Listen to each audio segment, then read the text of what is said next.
नमस्कार सभी लोगों को एक बार फिर से। तो इससे पहले वाला क्लास में हम आपको बता चुके हैं अवतल दर्पण और उत्तल दर्पण में F बराबर R/2। अब इस क्लास में हम आपको बताएंगे अवतल दर्पण का उपयोग, उत्तल दर्पण का उपयोग, और इसमें हम लोग और कुछ बातें करेंगे। तो जो फोकस दूरी है ना वक्रता त्रिज्या की आधी होती है, जो फोकस दूरी है वक्रता त्रिज्या की आधी होती है, जबकि त्रिज्या फोकस दूरी की दुगुनी होती है। तो हम आप लोग को बताते हैं अवतल दर्पण का उपयोग और उत्तल दर्पण का उपयोग। तो अवतल दर्पण का ढेर सारा उपयोग है। अवतल दर्पण सबसे पहला तो हम लोग जो है बाल और दाढ़ी बनाने में न अवतल दर्पण का प्रयोग किया जाता है। सबसे पहला जो उपयोग है बाल और दाढ़ी बनाने में अवतल दर्पण का उपयोग किया जाता है। गले, नाक, कान इत्यादि के जांच के लिए न अवतल दर्पण का उपयोग किया जाता है डॉक्टरों के द्वारा। पहला था बताएं बाल दाढ़ी बनाने में अवतल दर्पण का उपयोग। दूसरा बताए हैं नाक, कान, गले की जांच के लिए अवतल दर्पण का उपयोग।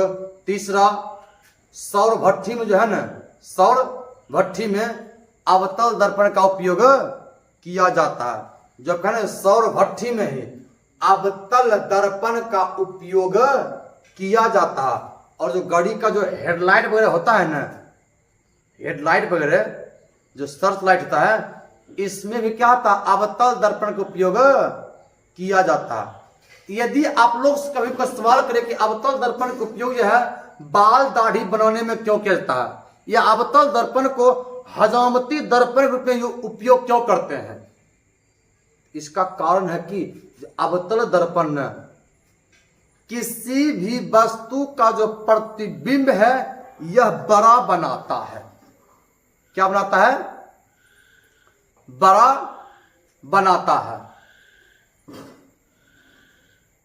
अवतल दर्पण जो है यह किसी भी वस्तु का जो प्रतिबिंब है यह बड़ा बनाता है, ताकि जो नाई लोग हैं जो सैलून में काम करते हैं उनको छोटे छोटे बाल और दाढ़ी क्या हो उनको बराबर दिखाई पड़े, और वो आसानी से क्या हो वो बाल दाढ़ी बना सके, बेहतर से बना सके। इसीलिए अवतल दर्पण का उपयोग क्या था हजामती दर्पण के रूप में किया जाता है, या बाल दाढ़ी बनाने में किया जाता है। अवतल दर्पण का उपयोग हजामती दर्पण के रूप में किया जाता है या बाल दाढ़ी, मतलब सब एक ही बात हुआ है, किया जाता है। काहे करते भैया? क्या जो अवतल दर्पण है ना ये छोटा छोटा भी रहेगा ना वस्तु, इसका प्रतिबिंब क्या बनाता है बहुत बड़ा बनाता है, और जो बाल दाढ़ी बनाने वाला लोग है वो आसानी से साफ से बना सके। इसलिए हजामती दर्पण के रूप में किसको अवतल दर्पण का उपयोग किया जाता है। अवतल दर्पण का उपयोग किया जाता है।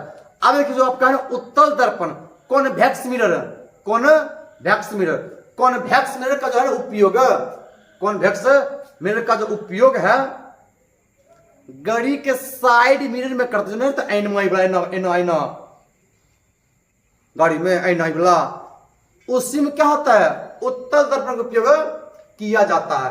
मतलब कॉन्वेक्स मिरर, इंग्लिश में कॉन्वेक्स मिरर बोलते हैं उनको। कॉन्वेक्स मिरर का उपयोग आखिर क्यों करते हैं साइड मिरर के रूप में?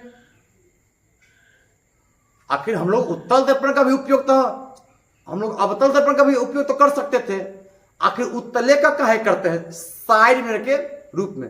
क्या जो उत्तल दर्पण है ना, ये उत्तल दर्पण वस्तु का प्रतिबिंब क्या होता है छोटा बनाता है और काल्पनिक बनाता है, आभासी प्रतिबिंब बनाता है।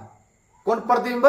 आभासी प्रतिबिंब, ताकि पीछे जो गाड़ी आए ना उसका प्रतिबिंब क्या हो छोटा बने और हमें आसानी से दिख जाए और उसको हम क्या करें, साइड उसको हम दे दे। मतलब उत्तल दर्पण का उपयोग साइड मिरर के रूप में करते हैं। कहा है कि जो उत्तल दर्पण है ना, कोई वस्तु का छोटा प्रतिबिंब काल्पनिक प्रतिबिंब मतलब आभासी प्रतिबिंब बनाता है।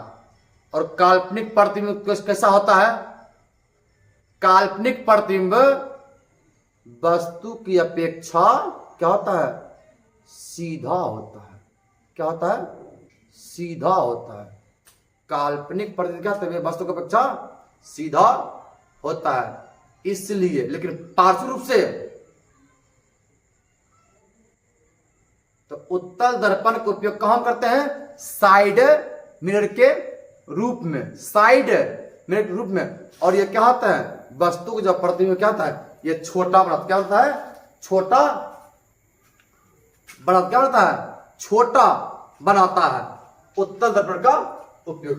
अब आपको हम बताते हैं आगे इसी में, मतलब साइड मिरर के रूप में जो उत्तल दर्पण का तो उपयोग करते ही हैं, उत्तल दर्पण का उपयोग करते ही हैं, लेकिन इसके अलावा भी जो है तो उत्तल दर्पण का उपयोग तो हम लोग साइड मिरर के रूप में करते हैं। लेकिन आप लोग एक बात और देखे होंगे, जो था एम्बुलेंस गाड़ी, एम्बुलेंस गाड़ी, एम्बुलेंस गाड़ी में क्या होता है? एम्बुलेंस शब्द उल्टा लिखा रहता है। एम्बुलेंस क्या होता है? उल्टा। मतलब एम्बुलेंस शब्द जैसे कि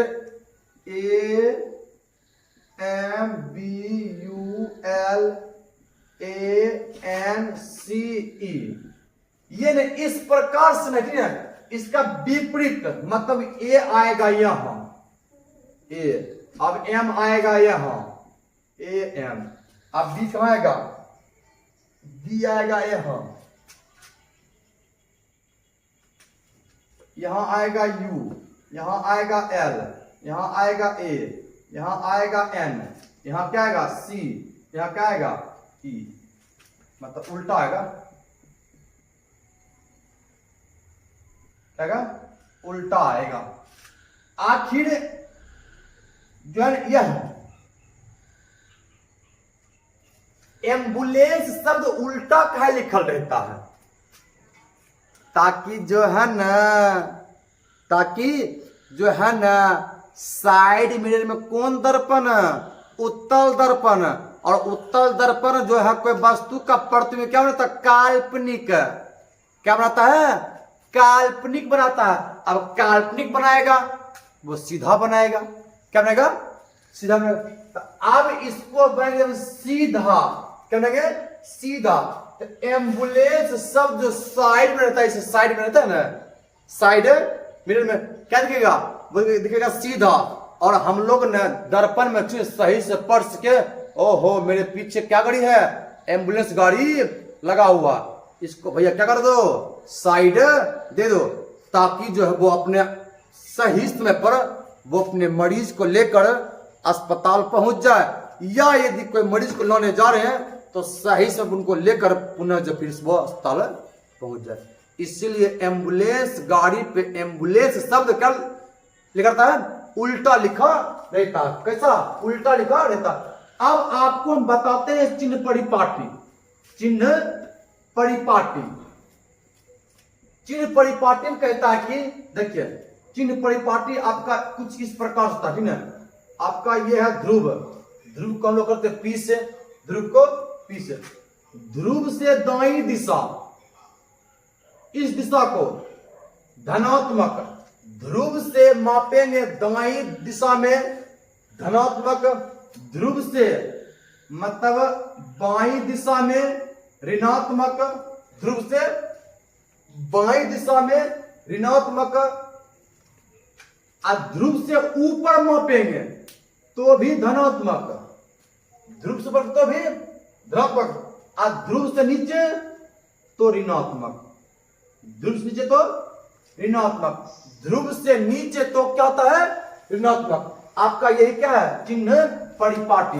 मतलब कोई भी जो दूरी है वो मापेंगे, ध्रुव से मापेंगे। कहां से?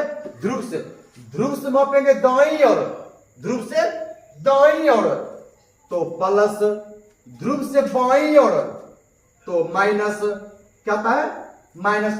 ध्रुव से ऊपर, ध्रुव से ऊपर तो प्लस, ध्रुव से नीचे तो माइनस। आपका यही क्या होता है, चिन्ह परिपाटी। तो ये चिन्ह परिपाटी का बहुत बड़ा ही उपयोग है। हम तो आज क्लास में आपको ना प्रतिबिंब का किरण आरेख ही बताते, लेकिन कुछ समूह हम नहीं ले पाए, जिसके कारण ना आपको हम ये वाला अवतल दर्पण का उपयोग बताए हैं, उत्तल दर्पण का उपयोग आपको चिन्ह परिपाटी बता रहे हैं। इसके बाद जो वीडियो आपके पास आएगा उसमें है ना जो अवतल दर्पण है या जो आपका उत्तल दर्पण है, इसमें हम लोग अलग अलग स्थिति में वस्तु को रखेंगे और उसका जो बनेगा प्रतिबिंब प्रकृति, वो हम आपको सब बताएंगे इससे अगला वीडियो में। इसी वीडियो में आपको हम बताते हैं क्या चीज है, अवतल दर्पण में अलग अलग स्थिति में रखते वस्तु, उसका किरण रेखा खींचते, लेकिन कुछ समान हम लेख नहीं आए, जिसके कारण न आपको हम ये बताना हमें पड़ रहा है। तो कोई भी दूरी कहां से मापेंगे, ध्रुव से। कहां से, ध्रुव से मापेंगे। कोई भी दूरी हम लोग ध्रुव से ही मापते हैं। ध्रुव से मापेंगे दाएं दिशा में धनात्मक, ध्रुव से बाएं दिशा में ऋणात्मक, ध्रुव से ऊपर धनात्मक, ध्रुव के नीचे ऋणात्मक, ध्रुव के नीचे ऋणात्मक। कौन मतलब ऋणात्मक। अब देखिए इसके बाद आपका कहता है कि इसके बाद आपका कहता है ये जो है अवतल दर्पण, आपका अवतल दर्पण मतलब कौन के मिरर है।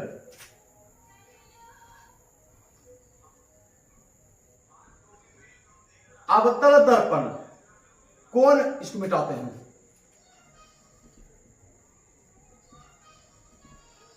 अवतल दर्पण मतलब कौन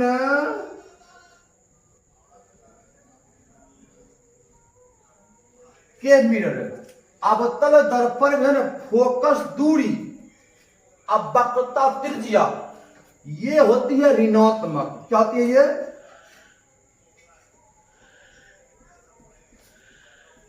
ऋणात्मक होती है। जो अवतल दर्पण की फोकस दूरी हो या आपका वक्रता त्रिज्या हो ना, अवतल दर्पण की जो फोकस दूरी है या जो आपका वक्रता त्रिज्या है वो क्या होती है, ऋणात्मक होती है।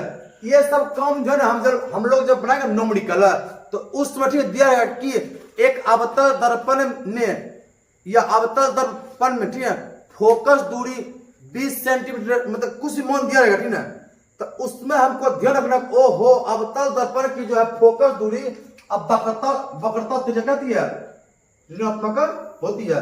और दूसरा कहता है कि देखिए उत्तल दर्पण कॉन्वेक्स मिरर, उत्तल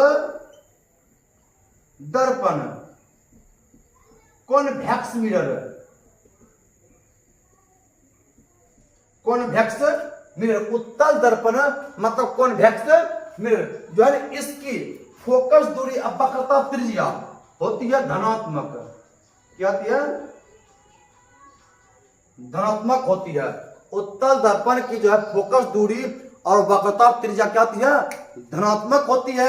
जबकि अवतल दर्पण की फोकस दूरी और जो वक्रता त्रिज्या है तो अवतल दर्पण की जो है ना, अवतल दर्पण की फोकस दूरी और वक्रता त्रिज्या ऋणात्मक और उत्तल दर्पण की फोकस दूरी और वक्रता त्रिज्या धनात्मक होती है। अवतल दर्पण की जो फोकस दूरी है वो ऋणात्मक होती है और उत्तल दर्पण की जो फोकस दूरी और वक्रता त्रिज्या धनात्मक होती है।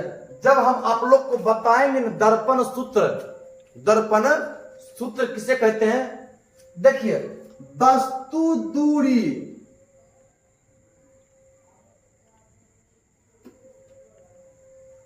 u, वस्तु दूरी u, प्रतिबिंब दूरी v और कौन फोकस दूरी, फोकस दूरी f कि जो आपसी संबंध, आपसी संबंध इसी को हम लोग न दर्पण सूत्र कहते हैं। कौन सूत्र? दर्पण सूत्र। वस्तु दूरी को हम लोग सूचित U से करते हैं, प्रतिबिंब दूरी को V से, अब फोकस दूरी को F से करते हैं।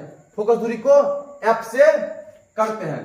तो जो वस्तु दूरी आपका U होगा, प्रतिबिंब दूरी V होगा, अब फोकस दूरी F के बीच आपसी संबंध को ना कहते हैं दर्पण सूत्र। कौन सूत्र? दर्पण सूत्र। तो कौन सूत्र? मतलब वस्तु दूरी U, प्रतिबिंब दूरी V, प्रतिबिंब दूरी V, अब फोकस दूरी F के बीच आपसी संबंध को दर्पण सूत्र कहते हैं। तो आज के लिए इतना ही, ठीक ना। हम जब आपसे अगला क्लास मिलेंगे ना, तो आप लोग को तो सबसे पहले हम बताएंगे अवतल दर्पण और उत्तल दर्पण में अलग अलग कंडीशन में जो हम वस्तु को रखेंगे ना, इसका किरण आरेख, इसका प्रकृति बताएंगे, ठीक है। फिर इसके बाद वाला वीडियो में बताएंगे आपको दर्पण सूत्र। तो आज के इतना, ठीक है। जय हिंद।